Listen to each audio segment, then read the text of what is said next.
Teddy, Matt Rule was just on with us. He said he's hopeful that Christian McCaffrey might play Thursday night. Obviously, it's up to the trainers, but how eager would you be to see him out there? Oh man, it'd be exciting to see Christian back out there if he's able to go.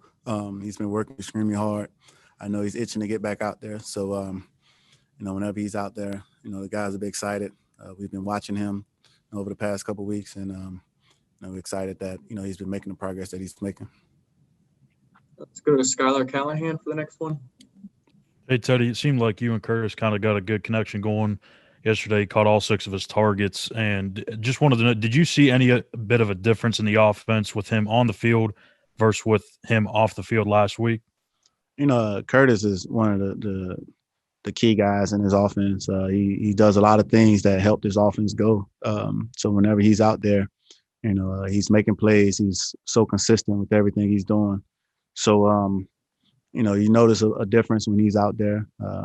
He's making plays when his number is called, like he's been doing all year. Let's go to Josh Klein and then Jonathan Alexander. Teddy, what's your short week kind of routine? Like how long do you look at yesterday's tape? How quickly are you already on to Atlanta? Yeah, yesterday's tape. You watch it either last night or this morning, and then got to turn the page. It's a short week. Luckily, it's a team that we're familiar with. We played a couple weeks ago, but they don't have the same coach, so we understand that this is a team that probably feels like they let one get away when they played against us last time. So we want to make sure that we approach this week with the right mindset, being smart, getting guys healthy to be able to play Thursday. And physically, do you do anything different? Being that you just played a game, yesterday, you try to treat the days. You got to combine some days this week, so whether it's training wise, you might treat today like a Wednesday or Thursday.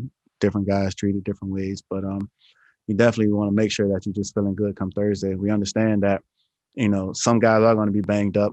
Sunday was a physical game and it's a short week, but the ultimate goal is just get out there Thursday and win. Hey, what's up, Teddy? Hope you're doing well, man. I know you said you had turned the page on yesterday's game, but I'm wondering if you could just, if I could ask you this, the sack on that third down play, what was supposed to happen on that play, and what might you all have done differently, or was the Saints scheme, did they just draw it out well?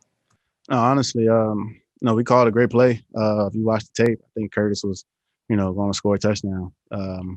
But we called the perfect protection. They just ran a game, and it was a game that fell into the quarterback. Me as a quarterback, I think all I could really do is try to throw the ball, but I couldn't throw it over Ian's head or anything, or didn't have anyone in the boundary to throw it over their head. It would have been intentional grounding. So in that situation, it's like, man, you're going to take the sack, just try to minimize the loss. But ultimately, you wish that you could have avoided the sack altogether. So it was just one of those deals where, the Saints had a good scheme. They ran a good game on that play that tested, our protection and got a matchup that they liked, and they got to the quarterback. Let's go to Miles Simmons and then David Newton. Teddy, sort of random question here, but notice that at least since training camp, you guys have gone to Taylor Moton after you score a touchdown and the ball, and then he spikes it. Can you explain sort of what that's about and why you guys love handing him the ball and doing that so much? Yeah, the Timo spike. We just talk about playing for one another, and Timo spiking the ball is just our guys who scored touchdowns, recognizing that there are other guys who made this happen. So we like seeing Timo spike the ball. Those guys get a kick out of it, and it's just fun for the guys. We talk about all 11 guys getting the credit. So ultimately, Timo spiking the ball is our way of showing all 11 guys receiving credit. If I could follow up real quick on that, I mean, is there something to wanting to celebrate a touchdown, just given how hard you guys work and how hard it is to even score one of them? Yeah, definitely. You know, I'm pretty sure, a lot of guys have been a part of games where you might not have scored a touchdown at all. So, whenever you can, touch the paint, it's a reward to, the entire offense, the entire team, of how hard, you've worked each drive. So just, refreshing to see the guys celebrate, have fun, you see nothing but smiles and get to find out who can dance, who can't dance, who can spike the ball, who can't. So Hey, Teddy, we all know you can dance, so we're good with that, and I appreciate your time today. Um, Matt always talks about what's next.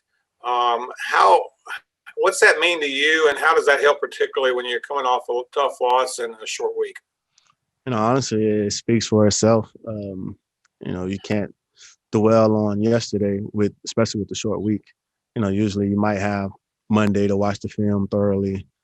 Tuesday you might still be thinking about it, but it's like, man, we got a game in a couple of days, so you got to turn that page and shift your focus to the Atlanta Falcons. It's a team who they're getting some guys healthy as well, so we want to make sure that we come out with the right mindset. And what's unique about Matt from other coaches you've been around? Coach Rule, he's a guy who he's just loves the process, and he loves just learning each and every day throughout the process. This is his first year coaching in the NFL as a head coach with no true off season, just training camp and regular season. And, for him to be able to just adjust on the fly, I really like that about him.